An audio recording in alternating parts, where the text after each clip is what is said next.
Hello guys. ഇപ്പോൾ കാനഡയിൽ ഞാൻ താമസിക്കുന്ന സ്ഥലത്ത് ഭയങ്കര ശോകമുഖ അന്തരീക്ഷമാണ്. കാരണം എന്ന് വെച്ചിട്ടുണ്ടെങ്കിൽ ഡേ ലൈറ്റ് കുറവാണ്, ഭയങ്കര ഇയറി ആയിട്ടുള്ള ഒരു ക്ലൈമറ്റാണ്. സ്നോയും ഇല്ല. സ്നോ ഉണ്ടെങ്കിൽ ഞാൻ ഭയങ്കര ഹാപ്പി, പക്ഷേ സ്നോയും ഇല്ല.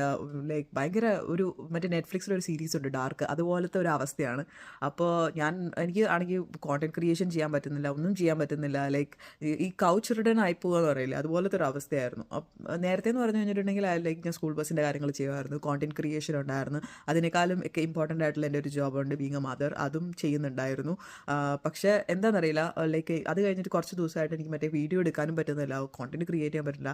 ക്രിയേറ്റ് ചെയ്യുകയാണെങ്കിൽ തന്നെ എന്തിനു വേണ്ടി തിളയ്ക്കുന്ന സാമ്പാർ പോലത്തെ കോണ്ടന്റ്സ് ഒക്കെയാണ് വരുന്നത്. അപ്പോൾ ഐ വാസ് ലൈക്ക് വട്ട് ഒരു ബ്രേക്ക് എടുത്തേ പറ്റത്തുള്ളൂ. കാരണം എന്താണെന്ന് വെച്ച് കഴിഞ്ഞിട്ടുണ്ടെങ്കിൽ അല്ലെങ്കിൽ quality of things that I am doing is also going to be affected.